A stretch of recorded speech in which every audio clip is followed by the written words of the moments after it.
कटक जिल्लार नंदपुर गाँटी समयर सवारी गुलारे चली पारु नथिबा सत्ताटीए एठी मनीष माने निशब्द वेदनारे जर्जरित पीवा पानी पई एठी जो हाहाकार आज भी ताहा सरकारक कानरे शुभेनी। गंडाए खाई दियंती सत हेले ढोके पीवा पई नीति संघर्ष करने को पड़ुछि ए माटीर मनीष मानंकु। जीवनर माने एठी केवल संघर्ष।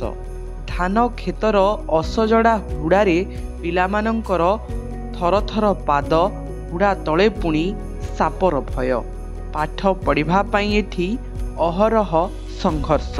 तथापि एसबु भितरे बंची रहिछि गाँ माटीर मनीष। स्वाधीनतार एते वर्ष बीतीगला पर भी आमे माने एभळे जीवन काटुछु। आम पिला माने आम गाँर पिला माने माटीर मनीष जो पिला माने से माने किभळे जीवन काटुछंती। एठो पिला एक सुंदर भविष्यतर जदि स्वप्न देखुछंती ताहले तांको भल रास्ताटी कहीं स्कूल जीवा पई दिया जाई पारुनी।